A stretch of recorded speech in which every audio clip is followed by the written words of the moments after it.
Well, happy Monday, everyone. I'm Deacon Marty, and today we're going to examine the life of one of Ireland's most famous saints.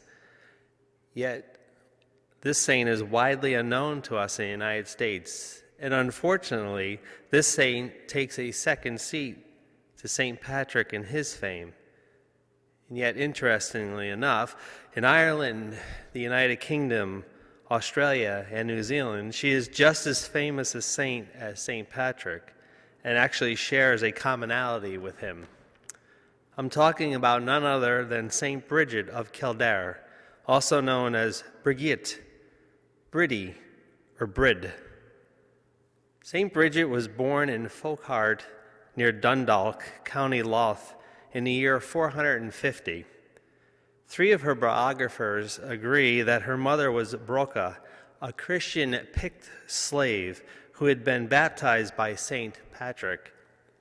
They also name her father as Dubthach, the chieftain of Leinster. The unfortunate part was the chieftain was married when he got St. Bridget's mother pregnant, and it is believed that his wife forced him to sell St. Bridget's mother to a druid when she became pregnant.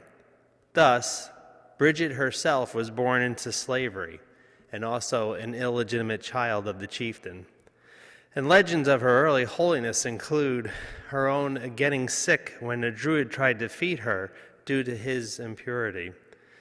And what happened was a white cow appeared, and actually that's what sustained her through her period of not being able to eat. As Bridget grew older, she is said to have performed 46 miracles while still living. These miracles include healing and feeding the poor. And according to one tale, as a child, she once gave away her mother's entire stock of butter. However, the butter was then replenished in answer to Bridget's prayers.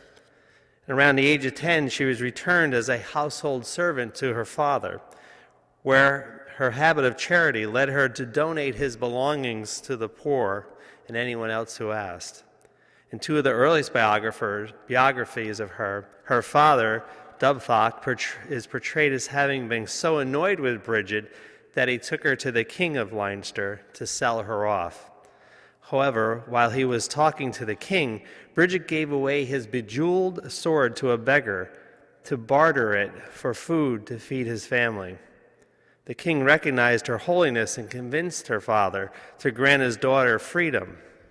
And once released from servitude to him, Bridget was expected to marry. But she had other plans in which involved serving God in a consecrated life. Allegedly, because of her own beauty, she disfigured her own face, marring herself in order to dissuade suitors from coming near her. And understanding he could not change her mind, her father granted her permission to pursue her plan and actually provided material means by which to do so. So thus, a pagan nobleman, through the gift to his illegitimate daughter, played an unintentional but immense part in God's plan for Ireland. While consecrated religious life at the time was part of the Irish church before Bridget's time, it had not developed into a systematic character seen in other parts of the Christian world by the 5th century. Among women, vows of celibacy were often lived out in an impromptu manner, or in the circumstances of everyday life, or with the aid of a particular benefactor. However, Bridget, with an initial group of 7 companions, is credited with organizing a community consecrated to religious life for all women in Ireland. The Bishop Mel of Ardagh, St. Patrick's nephew, who would later become St. Mel, accepted Bridget's profession as a nun. According to tradition, when this happened, the disfigurement of her face that she inflicted by her own hand disappeared that day, and her beauty returned. St. Mel went on to serve as a mentor to the group during their time in Ardagh. However, around the time of his death in 488, Bridget's community got an offer to resettle. And according to tradition, Bridget founded a monastery at Kildare, or Kildara in Gaelic, which meant Church of the Oak.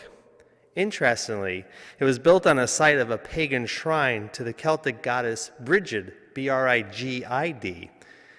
And this Celtic shrine was served by a group of young women who tended to an internal flame in honor of that Celtic goddess. Amazingly, St. Bridget, with an initial group of 7 companions, is credited with organizing that community consecrated for men and women in Ireland. And she actually founded 2 monastic institutions, one for the men and the other for women, and invited Conleth, or in Gaelic, Conlaed, a hermit from Old Connell near Newbridge, to help her in Kildare to pastor to them.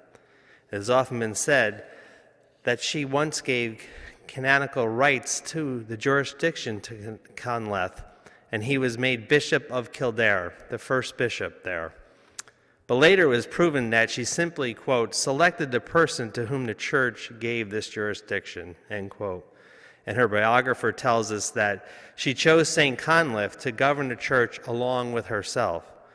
So for centuries, Kildare was ruled by a double line of abbot, bishops, and abbesses, with the abbess of Kildare being regarded as a superior general. In other words, the monasteries in Ireland have 2 successors that have been a man and a woman, but prominence was always given, following in St. Bridget's footsteps, to the woman.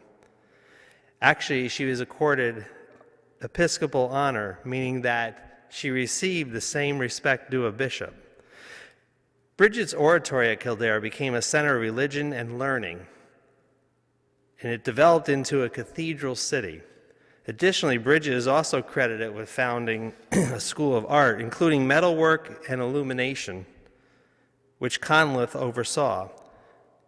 Also, the Kildare scriptorium made what is known as the Book of Kildare, which drew high praise from Gerald of Wales. But unfortunately, it disappeared during the Reformation. But according to Gerald, nothing that he ever saw was at all comparable to the book. He claimed that every page of which was done was generously illuminated, and the interlaced work and the harmony of the colors let the impression that all the work is angelic and not of humankind. As one can imagine, Bridget's life as a nun was rooted in prayer, but it also involved substantial manual labor, cloth making, dairy farming, and raising sheep. In Ireland, as in many other regions of the Christian world, this communal combination of work and prayer attracted vast numbers of people during the 6th century. Kildare, however, was unique as the only known Irish double monastery. From this main monastery, Bridget's movement branched out to encompass a large portion of Ireland. It is not clear just how large, but it is evident that Bridget traveled widely throughout the island, founding new houses and building up a uniquely Irish form of monasticism. When she was not traveling, many pilgrims, including prominent clergy and some future saints, made their way to Kildare, seeking the advice of the abbess. And additionally, under Bridget's leadership, Kildare played a major role in the successful Christianization of Ireland. The abbess's influence was felt in the subsequent era of the Irish Church, a time when the country became known for its many monasteries and their intellectual achievements. Sadly, St. Bridget of Kildare died around 525, and she is said to have received the last sacraments from a priest, St. Ninada, whose vocation she had actually encouraged. Subsequently, Bridget is said to have been buried at the right of the high altar of Kildare Cathedral, and a costly tomb was raised over her, adorned with gems and precious stones and crowns of gold and silver. But over the years, her shrine became an object of veneration for pilgrims, especially on her feast day, which is celebrated the 1st of February every year. However, in about the year 878, due to the Scandinavian raids, yes, the Vikings, Bridget's purported relics were reburied in a tomb of St. Patrick and St. Columba. In 1185, John de Courcy had their remains reburied in the Down Cathedral. And unfortunately, the relics of the saints were destroyed in the 16th century during the deputyship of Lord Grey. However, Bridget's skull was saved by some of the Irish knights who took it to Neustadt in Austria. Quite a travel here. And in 1587, it was presented to the Church of the Society of Jesus, or the Jesuits, in Lisbon by Emperor Rudolph II. Since 1587, the skull, which is said to be of St. Bridget, has been preserved in the Church of St. John the Baptist in the Lumiar in Portugal, which is actually located near Lisbon Airport. It is venerated on the 2nd of February of every year, not the 1st as in Ireland.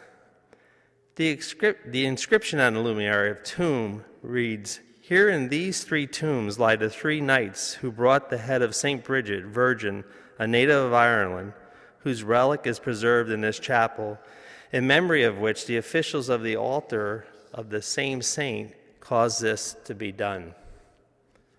Veneration of Bridget grew in the centuries after her death and spread outside of Ireland through the work of the country's monastic missionaries.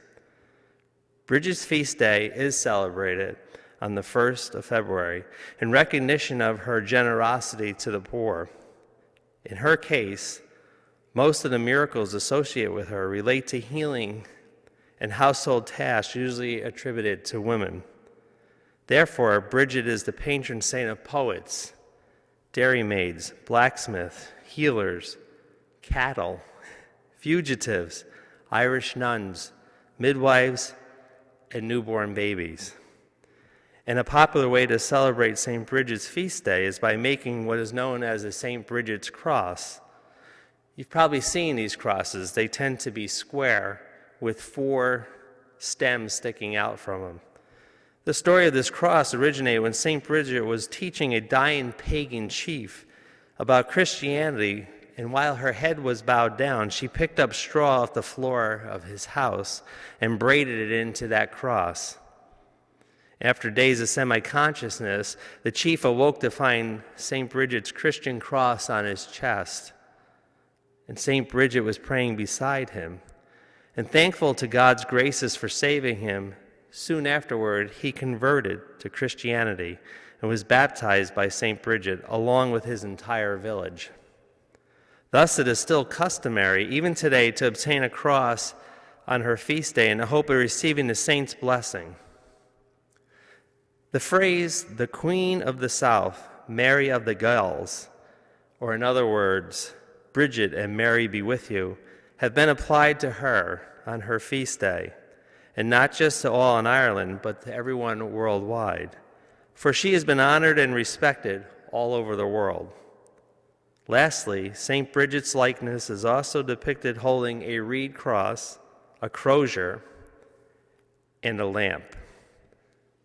Well, I hope you enjoyed this week's Mondays with Marty, and I hope you also enjoy this St. Patrick's Day, but in the same time, keep in mind St. Bridget, and perhaps take some time to pray for her intercession. Please join me next week when we look at St. Pope Paul VI, who is instrumental in Vatican II. I hope you have a great week, and God bless.